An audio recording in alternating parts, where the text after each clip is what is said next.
My name is Bruce Wellfeld. I am one of the Symposium volunteers, and I'd like to welcome you to our session, Who's Really Responsible for Technology? The moderator for this session is going to be Paul Michelman. He is the editor-in-chief of the MIT Sloan Management Review.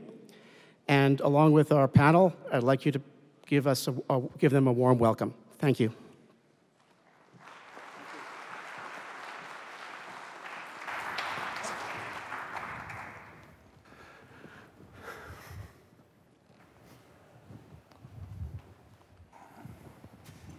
Welcome, panel, and thank you all for joining us this afternoon. I'm Paul Michelman from MIT Sloan Management Review. And I'm going to introduce our panelists in just a second. But I'd like to begin with a quick poll, and we're going to do this the old-fashioned way with a show of hands. So I'm going to ask you to express your level of agreement with three different statements. The first is, would you raise your hand if you believe that your industry has been, is being, or will be significantly disrupted or transformed by digital technology? Thank you. Keep your hand raised if you believe your organization's operations and business strategies are transforming as quickly as the technologies that are impacting your industry. Your company is able to keep pace with the rate of digital technology transformation. Okay? And finally, raise your hand if you believe that digital technology should be considered a core strategic and competitive issue in your organization. Thank you. Now, I don't want to say that I'm a Russian operative and you're all unwitting dupes in the Trump campaign, but that was a big setup. What we have in this room is broad agreement on three statements: that our industries are being significantly transformed by digital technology, that our organizations are not keeping pace with the impacts of those technologies, and that digital technology is a core strategic and competitive issue in our organizations. And so that's the backdrop for our leading question and where we're going to begin today. So the question that we're going to tackle in a variety of different forms is, who in the organization should have top responsibility for technology? And so let's go down the line. Mike Relich from Crate & Barrel, your answer. I think it's the CEO. The CEO. OK, that's one for the CEO. Scott Blandford from TIAA. The CIO. The CIO. Very good. Anthony Christie from Level 3. As the Chief Marketing Officer of a global telecommunications service provider, I would say it depends. Well said. And John Petzold from Korn Ferry. You took my answer, but I would say everyone, but ultimately the CEO. Okay, so CEO, CIO, it depends, and it depends, but probably the CEO. And let me now, since I asked you all to answer that question really shortly, let me all now let you expand. And so let's go right down the line again. Mike? Okay, well, let's look at the top 5 companies in terms of size of market capitalization. They're all software companies. But every company is a technology company because not one good or service is delivered without the use of technology. And the rate of pace and the rate of change is increasing. So I think that, and we're disrupting industries. You know, finance has happened a while back. Retail is getting killed now. And I think if the CEO isn't involved and isn't engaged and isn't setting the stage, then they'll perish. Scott, the CIO. I would just say I separate the platform from the technology. In a big integrated financial services firm like ours, everything sort of happens around the platform. The platform's what we use to get out to clients. The platform's what we use to connect to the general ledger, et cetera. And the technology is just one aspect of the platform. But it's also how it works, how it interacts with people. So I think in some ways, the CEO is responsible for the platform. That's how it all comes together and connects the end-to-end business. But the technology element of that, you need somebody that's deep in how the technology pieces work. And that's why I answered the CIO. Very good. Anthony. So a nuance on what Scott was just saying. I said it depends because I think it depends on how you define technology. And there's any number of ways to do that. But if I were to start at the very highest level and say maybe there's two types. There's strategic technologies and then there's tactical. And strategic may be a number of the things that we're talking about today and have been discussed in previous panels. Digitization, transformational technologies, new business models, new ideas to stop new entrants from your market. I think those decisions are different, for example, than the boxes that you might implement tactically in order to support those decisions. And so I think that you'll have different decision-making process, different levels of thought, and accountability based on what those two vectors may be. Great. So we have, just to set proper context for the audience, we have 3 C-suite executives, and we have the person who tells them what to do, right? A senior consultant. And so, John, your point of view on this is going to be a little bit different, right? And I know that Korn Ferry has done some research into what distinguishes kind of leaders in digital transformation. And maybe you could share some of that perspective with us. Yeah, Paul, I think some of it comes down to more of a question about who should own technology versus who actually owns technology in terms of the responsibility elements. When we think about who should own it, it needs to be a board-level strategic agenda item. And we've seen a massive transformation in terms of or a massive increase, I should say, in terms of the number of CIOs, former CIOs, or CTOs who are sitting on Fortune 500 boards. Similarly, we've seen an increase in the visibility of the CIO inside an organization. And that, whereas historically, the CIO may have reported into a COO or a CFO, there's now more than 50% of the Fortune 100 have the CIO reporting directly into the CEO. So technology has become so ubiquitous in terms of driving the business strategy forward that it's got to start at the top. So how do those insights kind of inform your answer, which is it depends, but really the CEO? I think the buck has to stop with the CEO. But it starts with an earlier question in terms of how closely aligned is the technology strategy with the business strategy. If the CEO is setting a proper business strategy, it has to be inextricably linked to what the CIO is doing. Because the CIO is going to need to interact both up with the CEO and the board, across the entire C-suite, but then also ensuring that the execution happens and cascades throughout the rest of the organization. Great, thanks. So, Scott, yes. Present company excluded, of course. Right. Given your answer and given the context that we are operating in today, are most CIOs up to the challenge of the role? I don't know. I can't presume to talk about all my colleagues, but I think a lot of them are. But I do think in what my friends up here are talking about, there's a big obligation to think much more broadly than the technology. And like in my response, I talked about the platform. You really have to understand the platform because now, especially in the big financial firms, everything is so connected that if you just define your role as a CIO as sort of purely in technology, and you don't understand all the pieces, that could be a problem.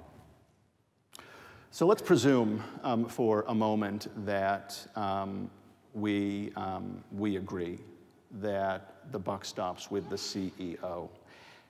Anthony, again, I'm going to ask you guys to generalize in a way that might be a little bit unfair. So you're not talking about your own organizations here, right? Let's say you're not talking about your own organizations.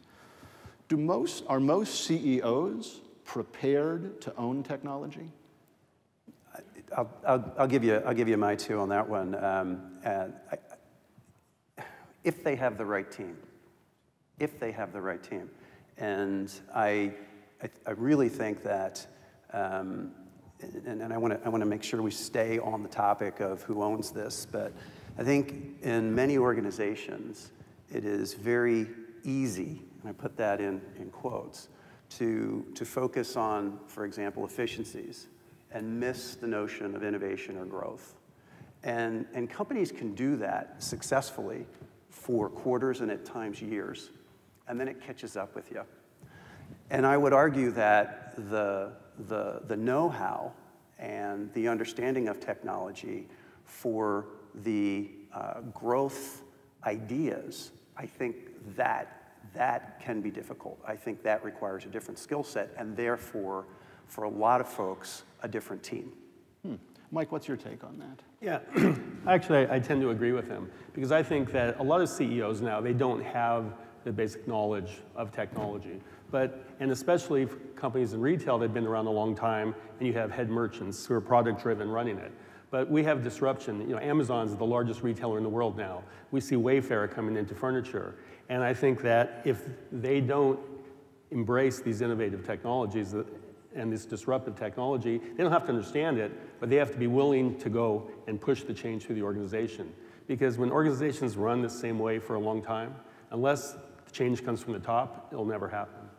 And this is a question for anybody. I mean, I think given that setup, does that put mature companies at a potential disadvantage against digital disruptors? We already know that in lots of ways mature companies are at a disadvantage from digital disruptors, but let's presume that most digital native organizations, most disruptors, are run by CEOs who really do know the technology upwards, downwards, and sideways.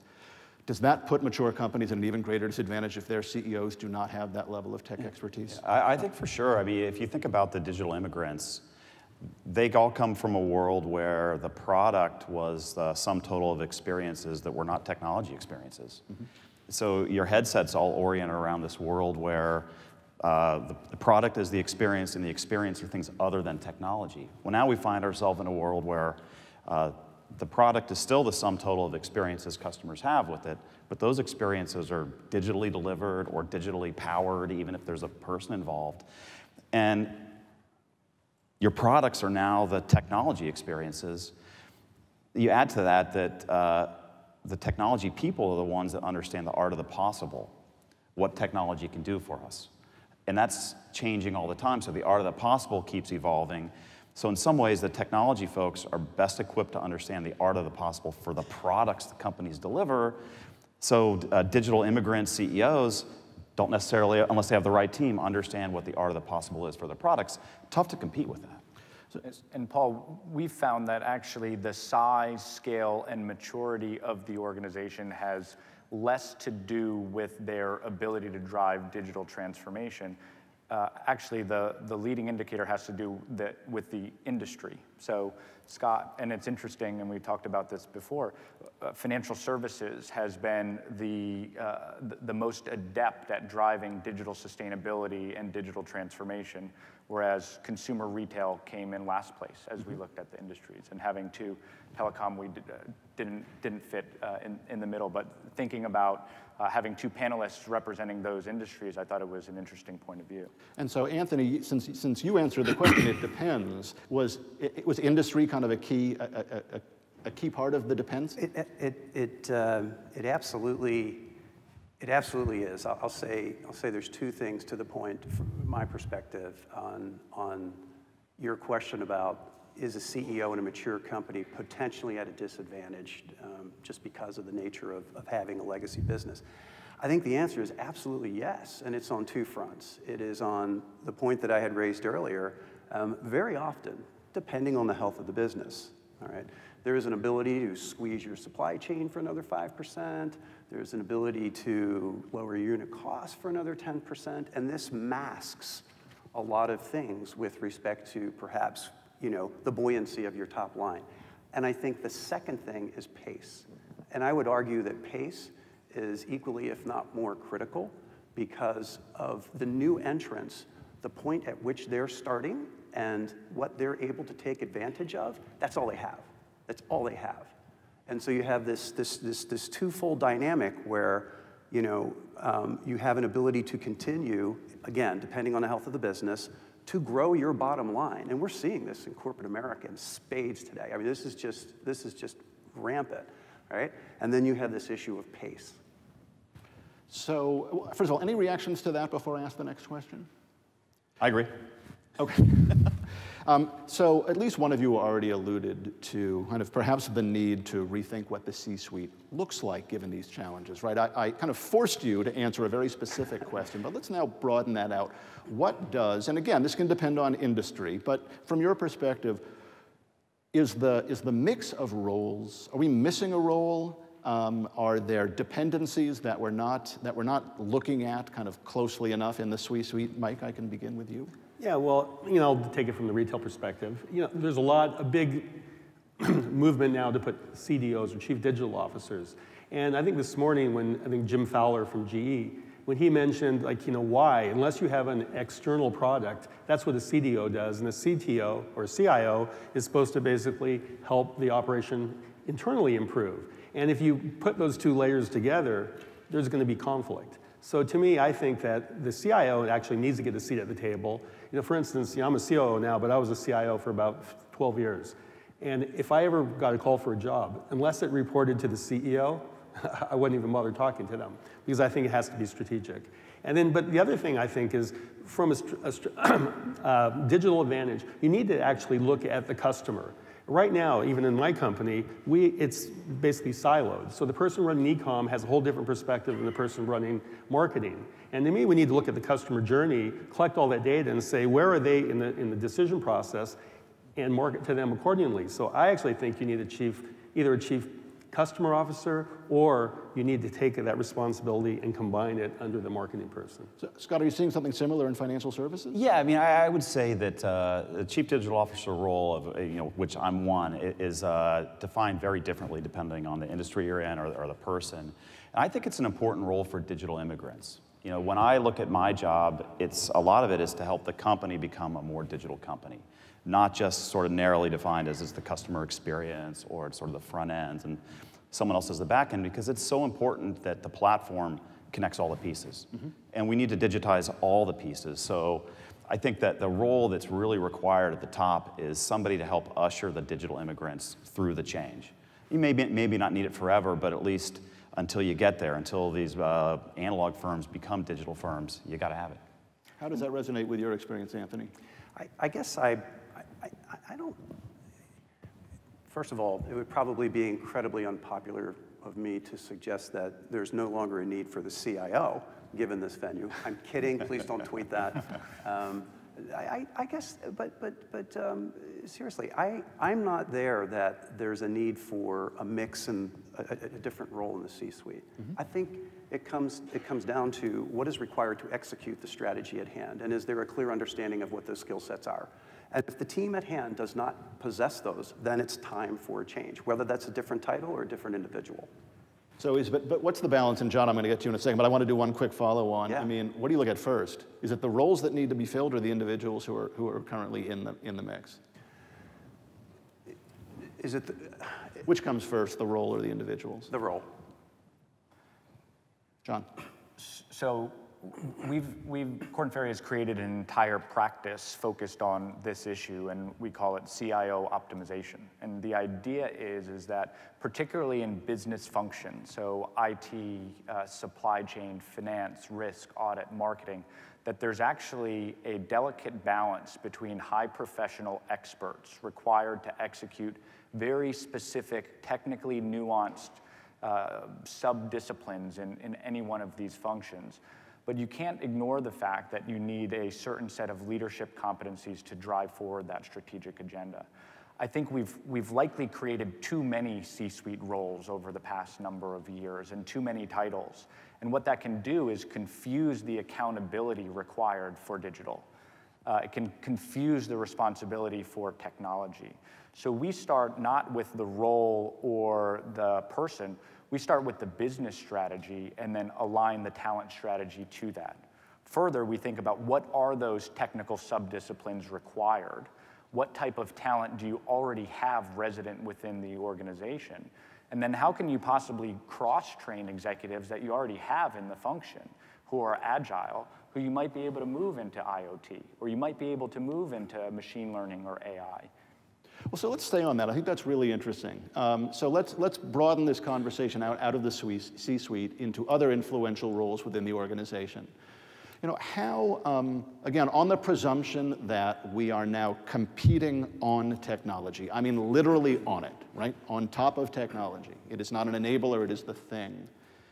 How big is the problem, how big is the gap between necessary kind of technology literacy, and by that I mean a clear understanding about what technology is capable of doing in the future for your company. Is there a gap that exists in organizations? Now I'm talking about outside of the C-suite. I'm talking about kind of general managers, product leaders, And if so, how do we go about addressing that? Big question, and I'll let you guys decide who wants to answer it first. I think there's a huge gap, partly because that futuristic vision of technology isn't defined yet. So it's hard to even say what type of problem are we trying to solve and what type of talent do we have. We feel strongly that elements of leadership competencies like agility, where a person is able to take a specific learning and apply it to a similar analogous situation and drive transformation that's required, is going to be the most necessary leadership competency in any role, not just within IT. Mm-hmm. Yes, I agree with John, but I'd add an additional reason. It's not just the sort of general skill set, which I completely get, but it's also the structures we have in large companies that sort of keep people separate. And what we're all going to need to do to better compete digitally is you've got to bring those people closer together so there aren't so many barriers to sort of the cross-pollination between design, product, experience, and technology.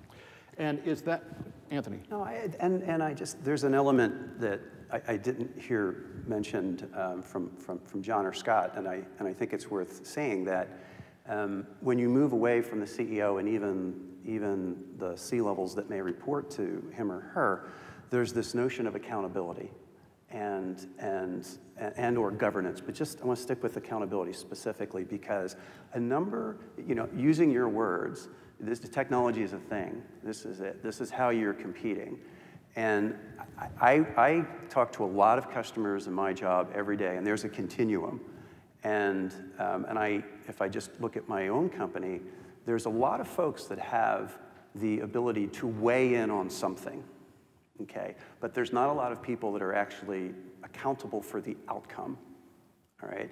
And I mean, I was a CIO, I was a CTO, and I'm a CMO now. I will tell you that two of those three titles, people have more to say about what a good CIO is and what good IT is and what good marketing is than any other discipline out there. So I think it's even more exacerbated when, as you say, Paul, if you're competing on technology, there's a lot of folks that have a lot to say, but then there's this accountability notion. Mike? No, I agree, because I think what happens is you have a corporate strategy, and then it needs to be executed by the people below. Mm-hmm. And they end up with the budgets, and they end up wanting to make the decisions, and everyone wants to weigh on it. And so it makes it pretty tough. So in this scenario, are those who are closer to technology, or those who are educated in technology, not necessarily developers per se, but people who came up through tech, are they gaining in influence in ways we don't recognize? Or is that a leap on my part? I think they are, and I just go back to this point around the art of the possible, because they see possibilities in the world that the people who aren't as familiar with technology just don't see. And so product ideas get advanced, new opportunities come up, and so I think that's largely responsible for the increasing influence.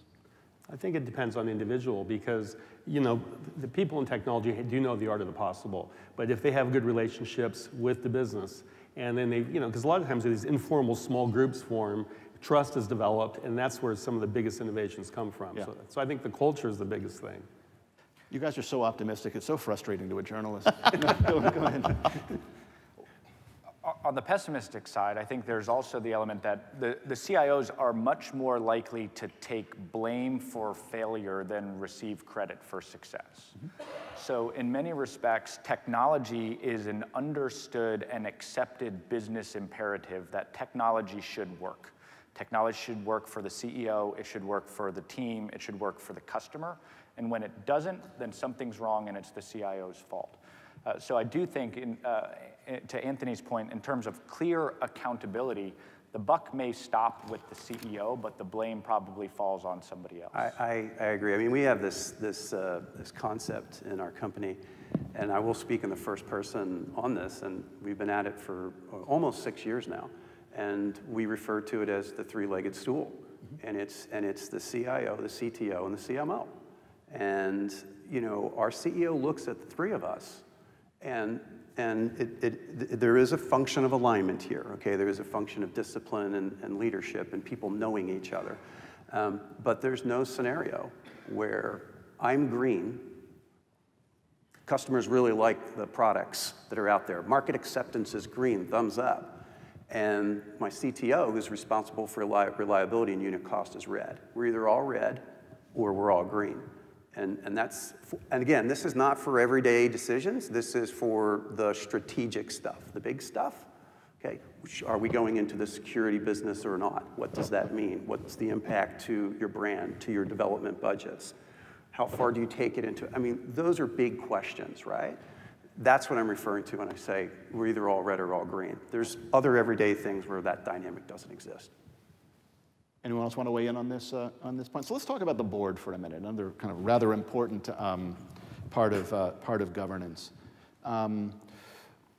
Again, I'm going to ask you to speak kind of generally about your experience, but talk to me about the kind of level of technology expertise on boards. I won't talk about your board, and whether or not you see a gap there. I think there has been a gap. I think boards are recognizing it, companies are recognizing it, they're addressing the gap. You're seeing more technology expertise come onto the boards, and I think there's a big recognition that it's a key competitive feature, it's a key risk if you don't get it right. I think it's getting addressed. No, I think there's a big gap, especially in retail, because it's looked at as a necessary evil. Mm-hmm. And the CIO can come in and give a budget, and it looks like, well, did he make it or not? And half times the projects fail because of the business, and then the CIO is blamed. I think it's being recognized, but still, there's very, very little technical expertise on retail boards. From a statistics standpoint, Paul, we recently put out a study that recognized 36% of Fortune 500 organizations have a CIO or CTO or former technology executive on the board. And it was, we were lauding that progress when in fact we should look at the fact that 64% of organizations don't have it. So I do think that there is a huge gap that needs to be addressed. 64% do not have it. Wow. Anthony, I mean, if I just look at I'll speak to our company, this is my own point of view. I think the changes that have been made in the past 3 to 5 years, if you just look at the difference in background and the skill sets and the jobs that folks have had, I think it speaks volumes. So it's a lot different. It's a lot more technically oriented now. Where we are seeing technology expertise on boards, I'm interested, and again, just on your observations, how is it represented? Is it Silicon Valley CEOs who are being recruited? Is it kind of more pure tech experts? Are there any trends that you guys, that any of you have noticed? And John, maybe we'll start this one with you. Some of it is going to depend on, as it should, the type of challenge that organization is facing. So you want to add a board member, whether it's in technology or otherwise, who has seen things before that your organization is now facing. I think where we'll probably see a shift in board composition is, given the fact that technology is touching every part of a business, is similar to like we've seen with the creation of audit committees and compensation committees. Within financial services, the onset of the risk management committee. So pieces of the organization that are either do or die or are going to drive significant strategic competitive advantage for the organization require an expert.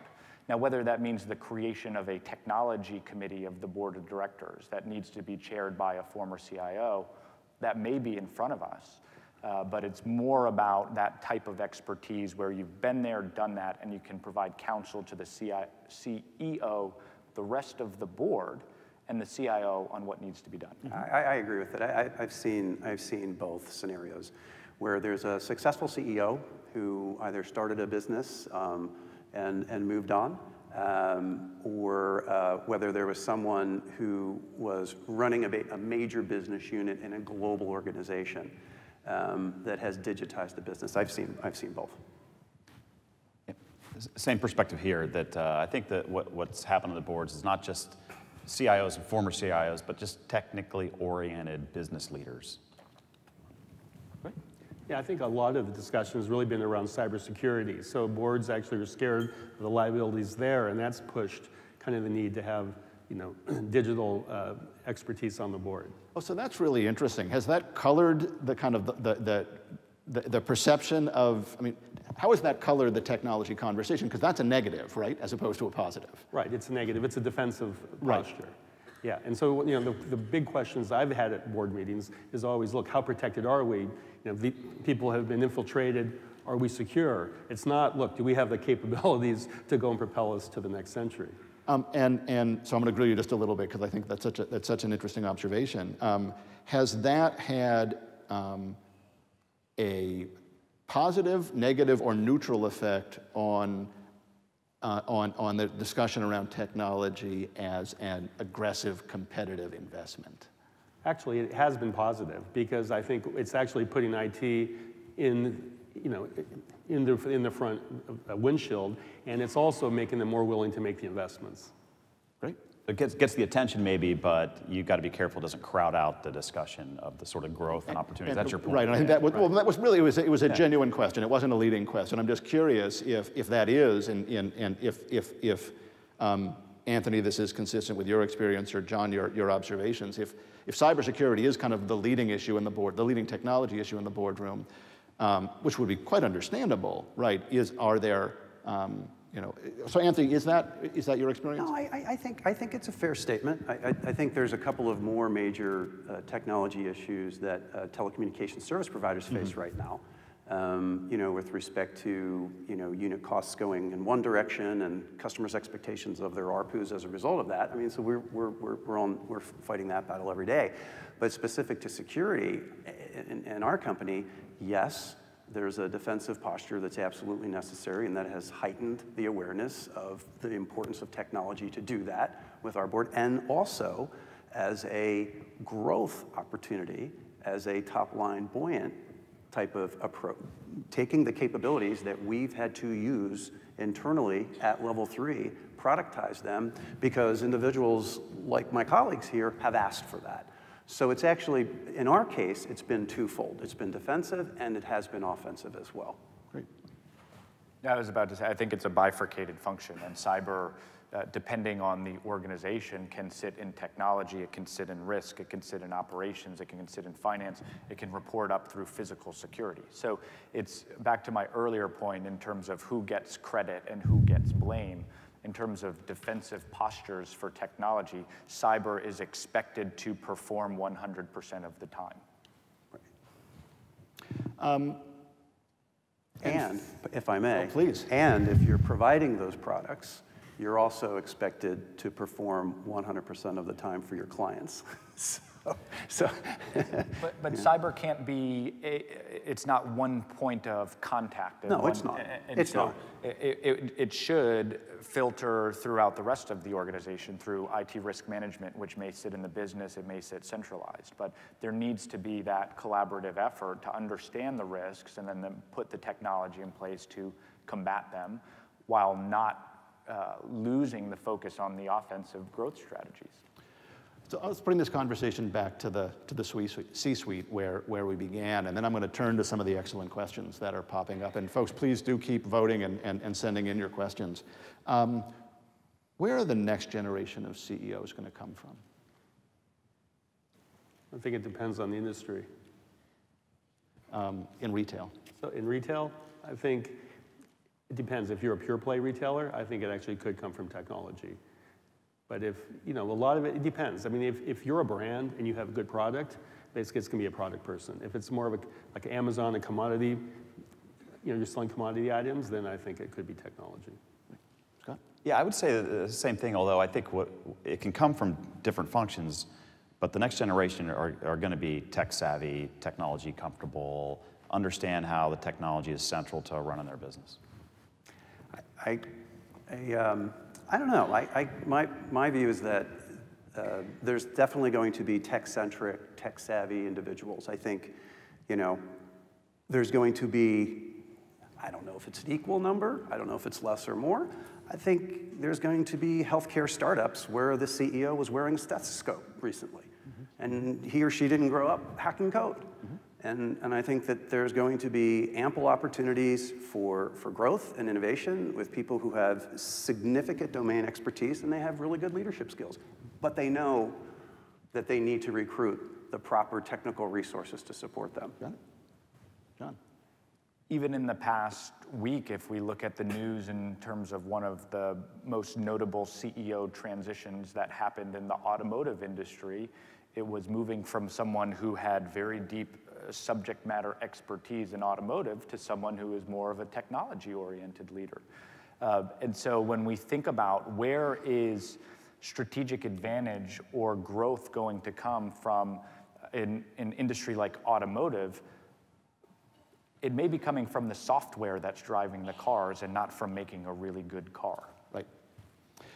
So I'm gonna start going to some of the questions because they're really good. And this is, we're gonna begin at the top because it's a rather critically important question. Let's talk about your organizations, and John, in your case, the organizations you work with. Who owns the tech budget? Well, no. The tech budget, technology, actually the CIO is the one that coordinates it, but he works with the various business units and gets their ideas, and then we go through an ROI process. We bump it up against what the corporate strategy is, and then it gets distilled down from there. Very similar for us. CIO owns it, but contributions from all parties. In our organization, it's the CTO, but it's exactly as Mike was just saying. It's a dog's breakfast because we may set a budget, and there's a number of projects that look like they're going to be funded, and then as business conditions change, we have a forum where you come back and you have to defend the decision that had been made previously. And unfortunately, he's the one who kind of presides over that. John? It's going to depend by organization. Yeah. I think what everybody said is making sure that that technology spend is aligned with the business strategy. But to Mike's point, also making sure that the return on investment is there. Right. So there has to be a link with finance. There has to be a link with the CEO. Well, let's talk about the link to the CEO. Since in no case, and this is not surprising, right, is the CEO signing off on the tech budget. But how involved is your CEO in signing off on the tech budget? Well, we just got a new CEO, so she's been in about a week, so I think time will tell. But my prior CEO, he was very little involved. Mm-hmm. Yeah, I think we have sort of division CEOs. They're deeply involved. The sort of corporate CEO is less involved in the details, but sets the overall spend, makes sure it's approved from the standpoint of the sustainability for the finances. Ours is in a similar fashion. I mean, there's a percentage of revenue, and then he, at least what I have seen, is interested in what's in the big buckets. What is in the big buckets? How much is for security? How much is for infrastructure? How much is for new product development? And he'll tend to place Solomon at the big bucket level and then leave the rest to us. Got it. Yeah, I'm surprised that we've gone 37 minutes into the panel and we haven't used the word innovation. There's an element of innovation budget Sure. that could come in terms of big picture ideas that are going to drive next generation strategy, but also the blocking and tackling of IT and technology that needs to be done on a daily basis. Interesting. So here we are talking, at this point, talking about the continued very strong kind of influence of the CIO in the organization, and still a sense that there's a pretty centralized authority when it comes to tech, which leads us to the next question. Isn't the balance of power shifting back to business? So, I mean, it's something we've been hearing for quite some time, right? The death of IT, and of course, I'm not even sure what IT means anymore, but what I'm hearing from you all is there's still a lot of centralized control over technology decisions, kind of quite clearly. How does that play against the kind of ownership for executing technology that needs to rest in the businesses?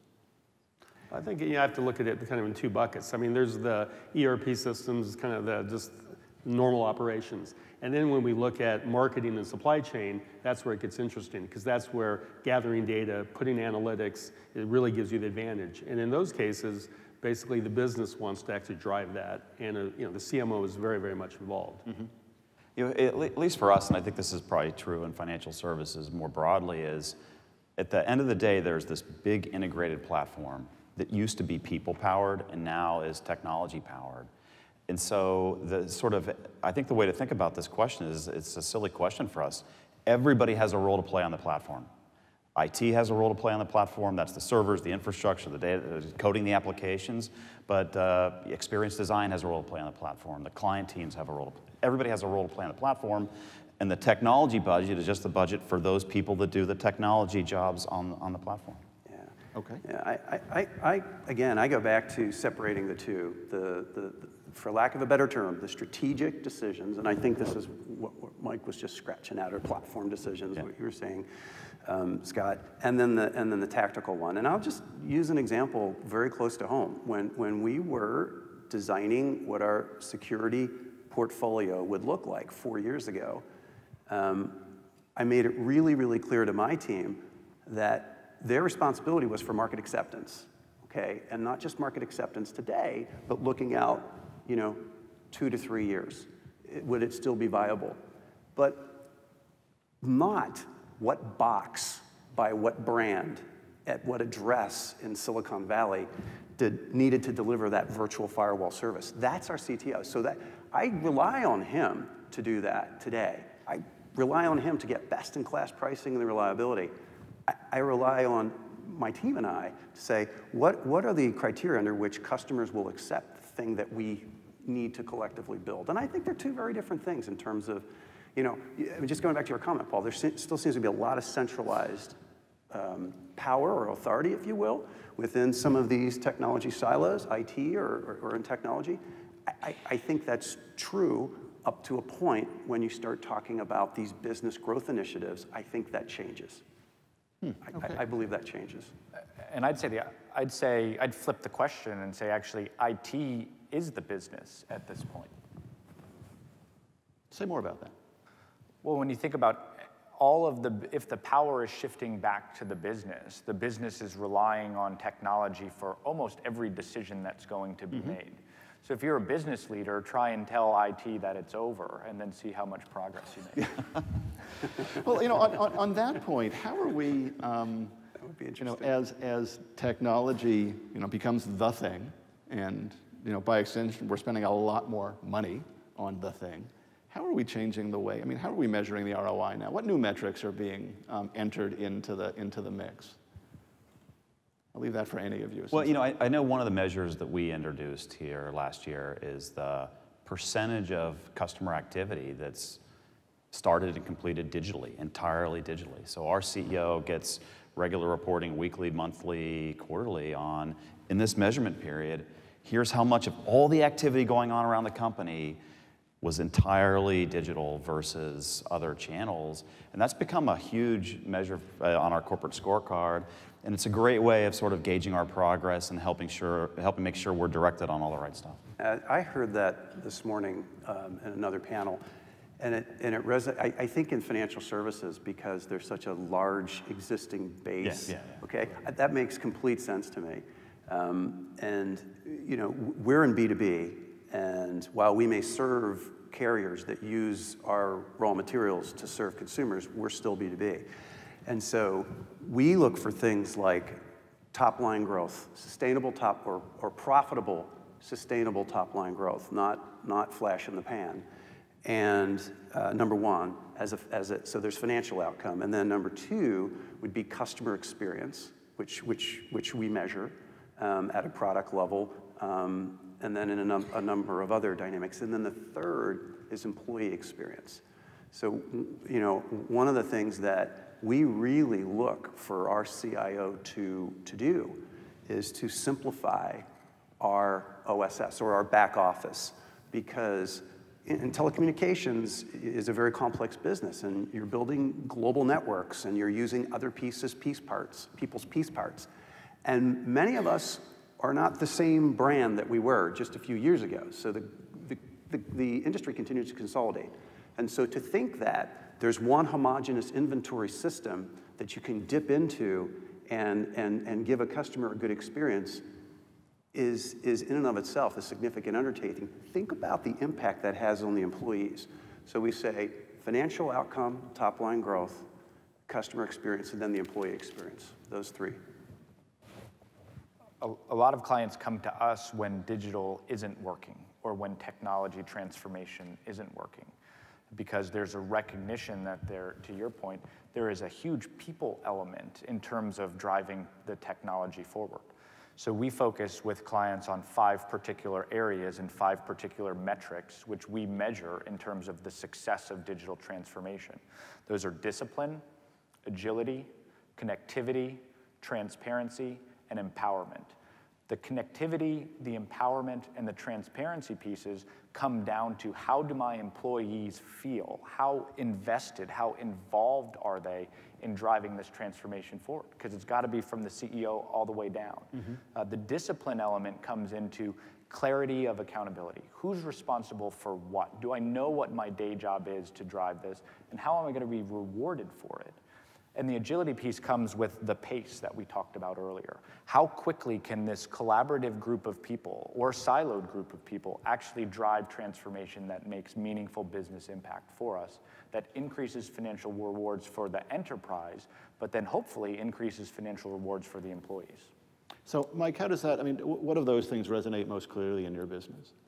Well, I think it's the cultural aspect of what he's talking about, because you know, in retail, you have a lot of people that worry about buying beautiful things and putting nice assortments together.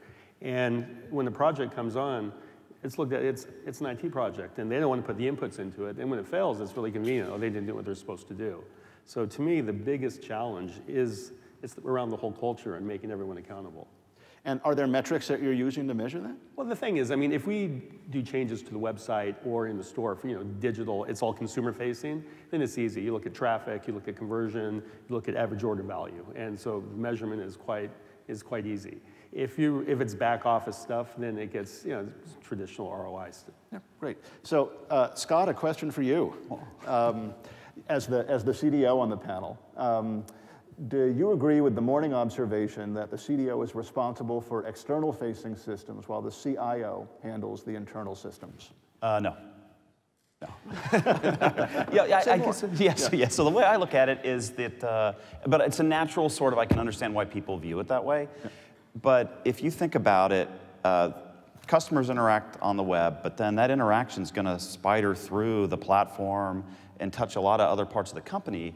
And if you don't get the other parts, those other connections right, whether it's internally in operations or support of financial advisors or clients teams, you're still not getting it right for the customer. So customer orientation with digital does not mean just getting your website right. It means getting the platform right, entire end-to-end platform right, in service of what the customers need.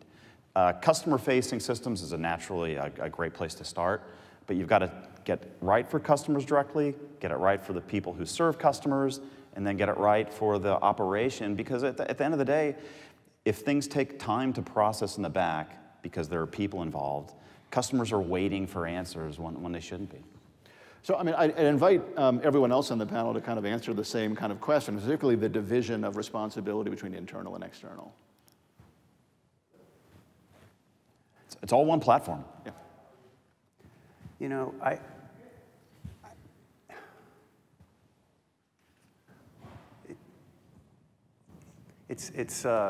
actually kind of agree with this. I'm just thinking about our own company. Yeah. You know, our CIO would look to me for any external facing. Now, I want to draw the distinction between the management. I would look to him at this point and say, you own the systems end to end, and maybe that's what you were just touching on, you know. But in terms of again, what are the requirements for our external facing systems? What is the positioning plan associated with that? How is it different? How is it sustainable?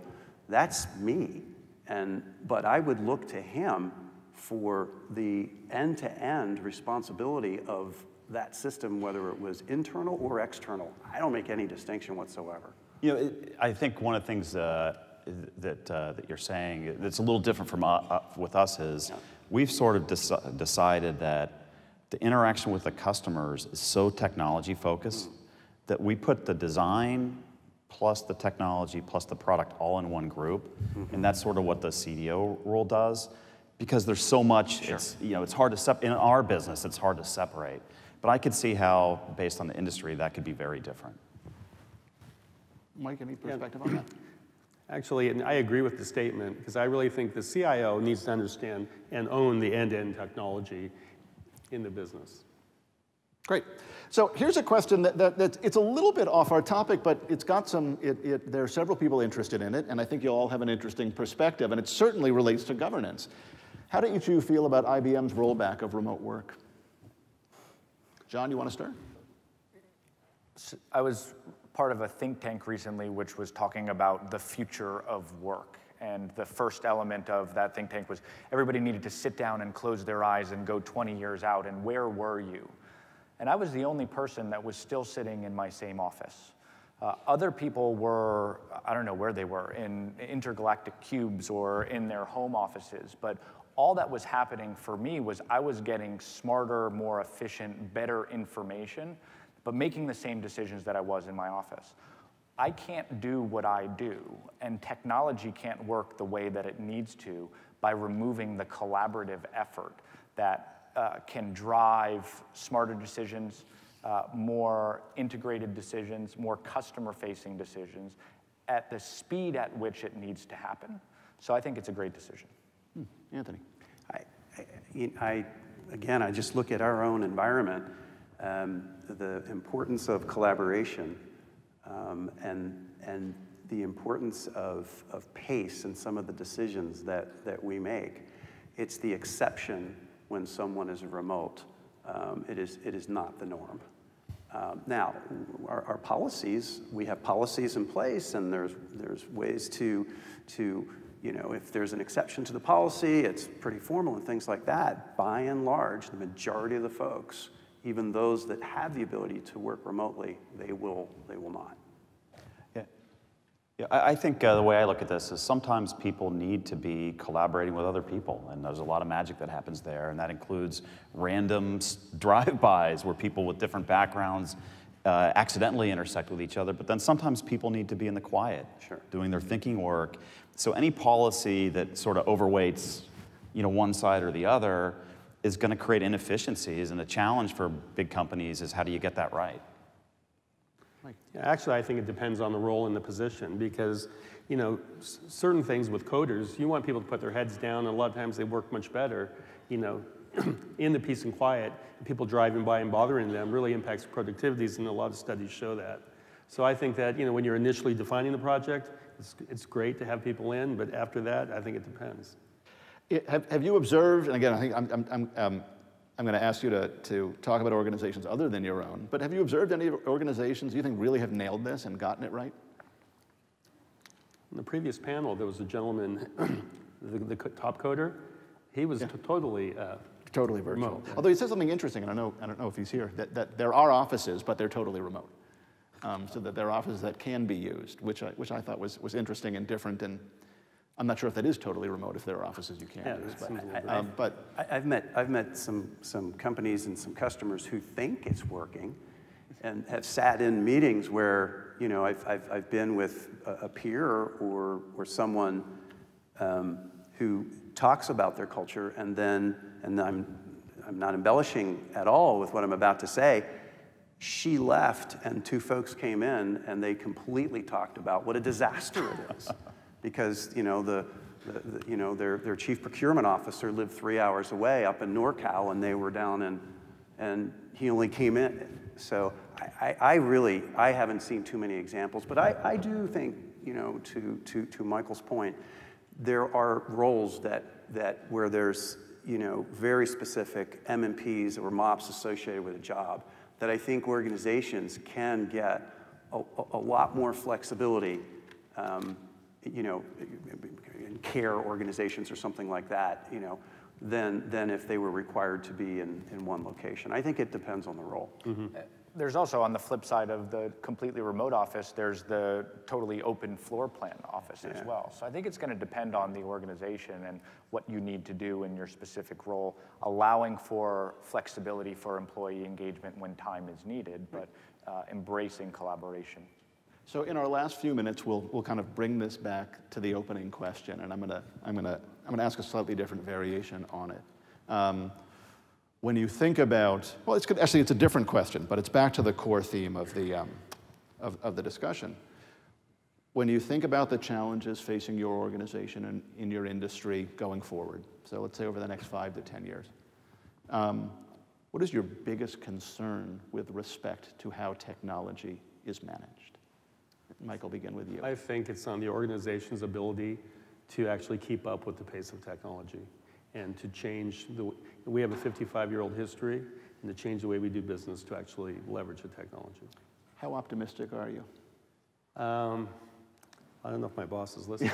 I think technically you better consider this on the record. Right. I would say moderately optimistic. Scott? I'd say for me, the technology is changing so fast. Human beings, in response to the technology changes, are changing fast. How we consume technology, especially digital, is changing. So the biggest concern I have is that we'll be able to keep up with not just the changes in technology, but the changes in people. You know, you hear people talk about we live in the attention economy, where we have way more information than we have attention now.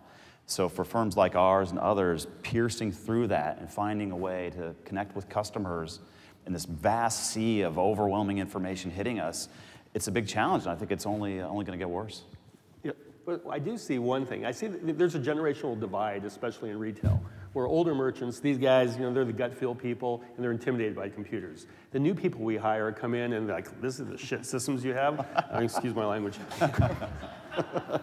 Come on. And they expect something more. And I think as they get into leadership, I think that could cause a big transformation. Oh, interesting. All right, Anthony. So I think for us, it's the ability to focus on growth, and growth is a proxy for innovate, okay? While still, while not being completely sucked into what you can do for your bottom line through efficiencies. So it's that bifurcation of focusing on your growth while still really being uber efficient and focusing on being the lowest cost provider in your industry, lowest cost, not lowest price, but doing both securely. Okay. So growth, efficiency, and security. And so, John, why don't you kind of wrap us up with by broadening their perspective based on your client work? What are the top concerns you're seeing? As a consumer or as an advisor, it has to do with prudent growth and secure growth. I think since you mentioned what is the biggest concern, the concern has to be security. It has to be cybersecurity. It has to be the protection of customer data. I don't think there will be any challenge in growing and growth that is enabled by technology. We are advising clients about the proper steps to take to manage prudent growth, to manage controlled growth, and to manage competitive growth. Great, thank you. Well, Mike Relich from Crate & Barrel, Scott Blanford from TIAA, Anthony Christie from Level 3, and John Petzold from Korn Ferry, thank you all very much. Thank you. Thanks.